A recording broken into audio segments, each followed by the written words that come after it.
Before we go to the no billing, sir, can you clarify? So the policy now is, kasi meron pang private, pang LGU. So can we state it? No? So ang zero billing, wala talagang babayaran. Tama Yes, po? yes, Mr. President. Wala pong binabayaran. And that is for government hospitals? for DOH. DOH government retained hospitals. Okay. And you don't have to be an indigent. There is no need to be classified as Okay. indigent. For indigents, it is zero billing in private hospitals as long as it was within the case rate. No, dun muna ako sa sa non-indigent. Indigent sa private Indigent? hospital. Indigent in a ward accommodation, it's a PhilHealth policy that there will be no balance. No balance. Wag muna tayo sa no balance. Ang nasa batas, zero balance. No balance. No balance ang nasa batas. Policy, it's not in Dun law. muna tayo sa no balance. Sabi sa batas, pag indigent, no balance. Zero po, basic accommodation. In basic accommodation. In basic a government accommodation, hospital. yes. Yes. Within the case rate. Yes, within the case Right? rate. Yes. So, even in private hospitals ngayon, pwedeng pumunta pag indigent, basta't within the case rate. And in the basic accommodation. Basic accommodation. So, sa charity ward. Yes. Okay. So, they can go at dapat, anong ginagamit natin doon? Zero or no? No balance. Case rate. Case rate. Case Yeah, rate. That's but- called the PhilHealth benefit case rate. Yes, but in So the they law, use the there's, case rate. in the law, it says no balance. Meaning, aalis ka, wala kang babayaran Which kasi law walang are you balance. referring, Mr. President? Sorry? Which law? No, kayo nag-mention nun last year that in the law, it's indigents lang ang covered nun, nung no No, balance. the no balance billing is a PhilHealth policy that if you are paid the case rate, if you are deemed as indigent and you are in the any government hospital, even private, there should be no copay. That's the term of the policy of the no balance Yes. billing. So, you have to be indigent. Yeah, to be fair, Secretary, I'm not sure now if it was the Pinoy or the Duterte administration that announced nga. Pinoy, Diba? Pinoy, Your Honor. okay, Pinoy, na no balance. And last year when I was asking you na hindi naman nasusunod yung no balance, you clarified. Pag indigent, within the case rate, no balance sila. Yes. And it's in the law. So it's not only a policy of the PhilHealth Board, it's in the law. So I think the complication here is how much does PhilHealth pay? So if the PhilHealth rate, so there is a certain cost to take care of a patient in a hospital, whether government or private. If the cost that PhilHealth covers, which is the case rate at that time, was enough for no balance, that was the policy that PhilHealth wrote down as a policy. Yes, and that's why I was criticizing it last year because last year's budget, no, that's why I was criticizing it because when we spoke 23 for the 24 budget, ang last na review ng case rate was still 2017. So, syempre, napakababa na nun. So, hindi naman natin binabago yung no balance, pero ang layo na ng inflation or ibang cost, no? So, I'll go back to that later, sir, with your permission. Let's go muna sa LGU. Sa LGU, ano yung rules sa no balance? LGU hospitals? Indigent, no balance billing. Case rate only in a basic accommodation. So, why don't we start calling it a case rate rather than no balance or zero balance? Para hindi natin nalilito yung publiko. Yun kasi yung naging program. Kasi, correct me if I'm wrong, ha? Kasi ang batas sinasabi, magsa-survey kayo. Di ba? Ang PhilHealth. Pag survey nyo, i-average nyo ngayon yan. So yung average, yan yung case rate. So kung sa DOH hospital, pag sinabi nyo 50,000 for this procedure, kung sa DOH hospital, it's only 35,000, zero billing ka or no billing. Pag pumunta ka sa isang private hospital and it's 50,000 within the case rate, zero billing ka. But kung ikaw mismo pupunta ka sa mas mahal na hospital and it's 70,000, bayad ka ng 20,000. Because the intention of the law was, in the average, there's more than enough hospitals na you will go na it's 50,000. Pero pag hindi mo inayos yung case rate, yung average, de halos kahit saan ka pumunta, over, edi natural magbabayad ka. Di ba? So the no billing or zero billing, ang kambal niyan yung case rate. Tama?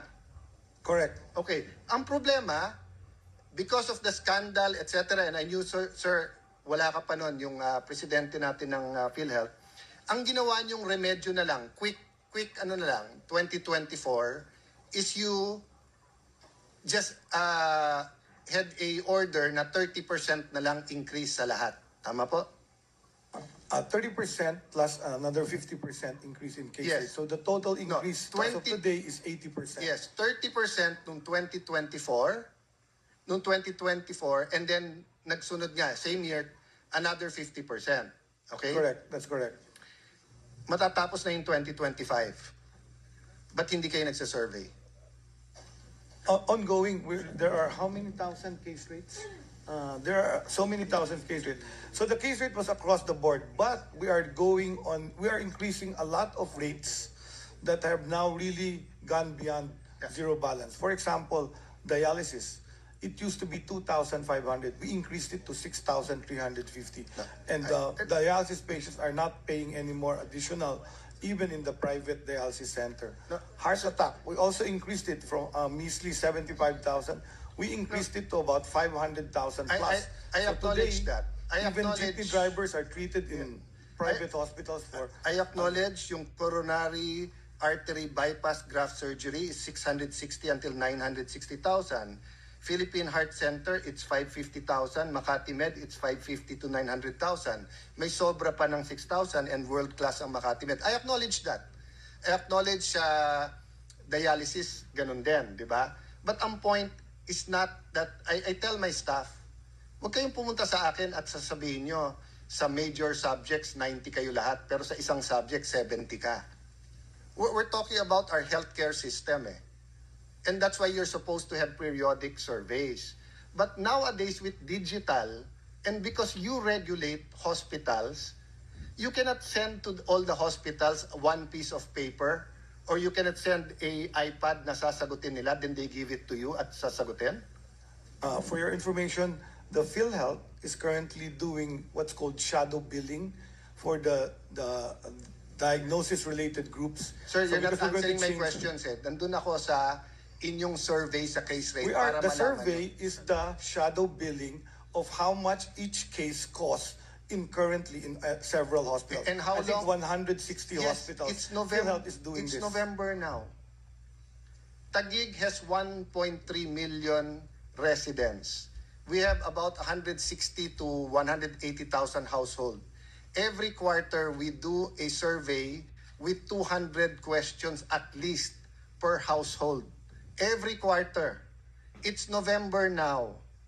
Why can you not have this survey para alam talaga natin magkano? So, if you're going to tell me, You asking about a household survey No, done by I'm telling PSA you or that- a survey of hospitalization? we're surveying 160,000 households every 3 months. Household, not You- hospitals. Not hospitals. So we're surveying hospital Yes. costs. So isn't it easier for you? You're going to do 160 hospitals na under your regulation, hindi nyo matapos kaagad? It's ongoing. We're doing it. Kailan matatapos? It's November na eh. For the survey to be completed, it's about 5 to 6 million claims that they started to Sir, average the You costs. don't need the claims. Ang pinag-uusapan dito, costing analysis. All you have to do is ask all the hospitals yung bawat nyo, magkano yon. So when there is a claim, there is also the actual cost and the bill. So PhilHealth has all that data. Kaya nga So pinapahirap. they're doing the survey Mr. of Secretary, 5,000. Mr. Secretary, learn to listen then. I'm telling you, pinapahirapan nyo ang sarili nyo. Ito, cesarean section, 23,000 to 58,000 pesos. Sa Fabella, 37,000 pasok. Sa Makati Med, 18 to 240,000. All you have to do is ask Makati Med to average that for you. You send the survey forms, they send it back. You're talking about 160 hospitals. Kayang gawin ng isang linggo yan. Pinapahirapan nyo sarili nyo. So, 2024, that's 9 years hindi kayo nag-survey. Sorry, 2017, 2018, 2019, 2020, 21, 22. 7 years. So last year, nilagyan nyo na lang percentage. Ngayon, November na, wala pa rin. So, habang wala yan, niloloko natin ang tao sa billing nila. Kasi announce tayo ng announce na don't worry, may PhilHealth, lahat kayo, membro, may zero billing, may billing, may ganitong programa, etc. Litong-lito na sila. Di ba? So why don't we simplify it? Oh, so assuming we do it your way, when will you get the average? When will you get the cost analysis survey results? Middle of 2026. If I can do it in 1 week, magre-resign ka? Yes. O sige, call ako. Call ako. So, Mr. President, we will meet tomorrow. And I will bring an IT expert. You bring the list of the 160 hospitals and all of this case rate. Okay? No, sir, hindi pwedeng tungo-tungo lang dito sa Senate. Seryoso tayong pinag-uusapan. Be here at 4 o'clock tomorrow? Can you be here at 4 o'clock tomorrow? PhilHealth, President? Yes, according to the PhilHealth president. Okay. The yes is okay. So my staff, please make sure. Oh, sir, do you acknowledge na yung present 80% nyo, marami pa rin doon ang sobrang kulang? Meet 80% of. No, yung inyong plus 30% plus 50%, do you acknowledge na marami pa rin na hindi na if you average it out and go to different hospitals, kulang siya? Yes, that's why PhilHealth is trying to go to DRG, because what happens is in a case rate, the diversity of costing is so high, so wide. Because it's so wide, there will be people that will be paying more, will spend more, and there will be people who are spending less. By going to DRGs, the payment scheme becomes more accurate. How long do you need to shift to that scheme? Middle of 2026 to pilot the DRG. So ipapilot nyo Right pala. now, it's actually being implemented as a zero shadow. Yeah, Mr. shadow Secretary, billing. what I'm trying to tell you is even in the present cost analysis, you can do it right away and people won't suffer. But hindi nyo nalang aminin na kulang ang pera nyo, kaya hindi nyo magawa, kaya hindi nyo matupad yung pangako dun sa law na zero billing. Kasi kung yung even on the cost analysis, madaling gawin yun. Kasi mag-a-average ka eh. Kahit naman sa present nyo ngayon, nakalagay dito, let's say, coronary artery disease, bypass, 660 to 960, it's still naitama nyo nga yun sa yung sa bypass na mahal nga yun Kaya nyo naman itama sa iba Diba? Kasi you're in the Senate All you have to do is we finish that survey and tell us, sir, if you don't give us more money, hindi namin mababayaran. We don't expect you naman to pick from your own pocket Diba? Pag natapos natin tong lahat na survey na to at lalabas, eto yung number of patients, average, eto yung pera. Mr. Senators, Congressmen, Mr. President, you're giving us 60 billion, pero sa computation namin, pag inayos namin yung case rate, 120. So ang kaya lang namin sa mga to, libre, o kaya 50%. Di ba? Garbage in is garbage out If we do not have these rates, and we haven't had it accurately till 2017, we cannot really tell people na isi-zero billing namin kayo. Pwede ba kung cesarean, pwede ba pagdating sa heart center, boss, cesarean ako, pero sobra kasi dito, hindi zero billing, i-bypass nyo na lang ako. Pwede natin pagyabang na ang bypass kasya. O paano ngayon mga kailangan ng cesarean? Tapos pupunta dun sa mga ospital na zero billing, puno. So wag muna sila manganak. That's why there's frustration here. You don't give us straight answers Thank you very much. But healthcare is really complex, and No, health you're financing making it is complex. even It's more simple. complex. To simplify it to averages will make us create many errors. Okay. The standard deviation for an average will be wrong because different people will have different complications, and different people will have different costing Sir. in terms of care. So when you use an average, which is what the case rate does, this is exactly what we have. Sir. We have a problematic Sir, case. don't That's talk- why we're don't- going to the DRGs. I know what I'm The saying. DRGs are more specific in terms of reimbursement. And most countries have gone to a DRG payment system. Thailand, in fact, we're copying the DRG system of Thailand because they offered it for us free. If we copy the DRG of the US, they're asking us to pay. So the DRG is the direction to be able to pay patients more but accurately Sir. and without fraud. Sir, walang problema yon. Walang problema na shift DRG, walang problema magbayad, kopyahin nyo doon. Ang problema, 2017 pa, in the meantime, magsasuffer yung mga tao dahil walang pambayad at kung ano-ano sinasabi natin sa kanila. And don't tell me about complications. Because wala ka pa dyan, hindi ka pa chairman ng PhilHealth, meron ng rule yan Pagka bypass, no complication. Ito yung babayad. Hindi kasama complication. Hindi ganun yung sistema dati. Ang sistema dati, bypass, no complication, ito yung bayad. Kung may complication, may dagdag yun. So, ngayon yung lulituin nyo kami na may complication. Kaya nga nakalagay dito, 660 to 960. I'm not proposing that you say this is 750. Kayo mismo nagsabi, 660 to 960. Etong 660 to 960, with complication to o wala? Excuse me, but Sir, I think just answer we're my question, getting confused because when you start to pay for complications, that's called the fee-for-service rate. We're going away from the concept Sir, that's not of what I'm universal talking health about. coverage. By law, it should be no copay. So that's what we're going to talk about.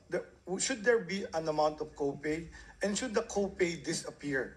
Because insurance will always pay what its money has in the bank. You cannot just keep increasing and then ask the complications to be paid. So the fairer way to, and many systems have studied this very well. So we're following what the other countries have done. No, that's to have not a the issue successful here. UHC. That's not the issue. The issue is what you're promising. Averaging Excuse me, Mr. is Secretary. erroneous. Excuse me, Mr. Secretary. You're not answering the questions I'm asking you, and we're interrupting each other. I will listen to you, you listen to me. Okay? What I'm telling you is we cannot promise people then not deliver. We cannot tell people no balance tapos may balance. That's why klinaklaro ko dito. And what I'm telling you is that even before, ang amount sa case rate, hindi, alimbawa sinabi cesarean or bypass, hindi kasama doon ang complication. So kung iniba nyo ngayon at ginagawa nyong complicated, that's up to you. But kailangan klaro yung sabihin natin sa tao. That's why I'm asking you a specific question. Etong bypass, 660 to 960 Z benefits package. Does that include kung meron complication sa kanyang bypass o wala? That's a yes or no question. Supposed to, Yes. yes, it includes. Because now we're also zero balance billing. It includes? It includes. If they're in basic accommodation, it's included. We've discharged patients with leptospirosis from NKTI, 2 million pesos, zero. We've taken care of heart patients in heart center with complications, No. zero. Sir, So it's included No, in you're the talking, zero balance. You're talking about the DOH. Nililito nyo na naman kami. Ito nga 660 to 960. Di ba, PhilHealth to. So at tinatanong ko lang to, etong 660 to 960. This is a Z benefit package. Yes, Z benefit package has a pre-approval. So you have to actually go to it. So the chances of having a complication are actually less. So what happens is, if there is a patient that wants to get a Z benefit package, they go to the Sige. PhilHealth, ask for the pre-approval, and then if they're approved for that Z benefit package, it will be done in a hospital that is accredited for Z benefit package. Okay, so So kapag not all hospitals have Z benefit packages. PhilHealth accredits them. Yes. So, ang haba-haba, hindi mo pa rin sinagot tanong ko eh. So, if patient A goes to heart center, pre-approved, okay, walang complication, 660, no problem, babayaran, di ba? No complication, 960 ang billing, babayaran, di ba? Oh, for one reason or the other, nagkaroon ng complication, naging 1.5 million. Babayaran ba yung mahigit sa 960? Hindi. Zero balance is applied for all patients admitted in basic accommodation. Okay, so if yes. this patient Sir, is Z sir, balance, yes or no lang eh. wait, I will tell. If Sir, this patient sorry, is sir. Z benefit, Excuse me, sir. they are Hindi admitted tayo in basic matatapos accommodation, dito. and they will have no copay. It will be zero. But if they are in a pay ward, they will be charged for the complication. Sir, do you think I'm stupid? Paulit-ulit tayo kanina na No. sinabi na natin na ward eh, di ba? Sinabi na natin government hospital, nililinaw ko na eh. Sinabi ko na, kung 960 may complication, yes or no, para matapos tayo. Di ba? Para matapos tayo. Mr. President, I think the Secretary wants to go back tomorrow. Let's just go back tomorrow. Let's have every day na lang to. Simple-simple tanong ko sa iyo eh, para matapos tayo eh. Ayaw mo sagutin eh. Di ba? Tinanong ko sa iyo, heart center. Heart center is a Heart government. center, zero balance. Oh, zero UH balance. Hospital. Sir, hindi mo pwedeng yes or no? I said yes earlier. Oh, then stop at yes. Okay? Oh, so 960, walang complication, bayad. Sabi mo yes. 1.5 million dahil nagkaroon ng complication, ha? Ano to? Indigent, babayaran dahil zero billing. Okay, lipat ka ngayon sa private hospital. Naka-charity ward. Walang complication. The 660 till 960 covered, di ba? Yes, okay. Nagka-complication, 1.5 million. Magkano lang covered? 960. 960 lang. Yeah. So that's what I'm saying from the start. Yung cost mo na to doesn't include complications. So don't tell me kanina na complex kasi to kasi pwedeng may complication. Yung amount mo dito is for basic. So if you do the survey in all the hospitals, then announce to people, eto yung rules. Kung government hospital, ganito. Kung private, ganito. Ilan kami dito? Si Senator JV, nakailan amendment na yung PhilHealth? We were here then. So we know the law. We know na kulang ng pera. Hindi yun yung issue. Ang issue, chairman po kayo ng PhilHealth, hindi nyo ginagawa yung survey. And then sasabihin nyo mag-migrate, pilot pa lang, next year pa lang. So in the meantime, each and every one of our constituents na may problema, hindi makapagpagamot. Oh, now answer me. With the zero billing, ilan lang ang kasya sa government hospitals natin? Ilan ang beds ng ating government hospital? Na basic na sasabihin nyo. Total. 90% of the total public beds in the And how DOH many hospitals. public beds do we have? Excuse me, sir. I'm asking the secretary. Excuse me. Sir Secretary, you mean you don't know that? That's basic info. I keep changing because there are hospitals that increase their bed capacity by law. So the number is not a Sir, fixed number. By law and actual, there are certain things that daily you have to know. And nasa fingertips mo yan. No coaching.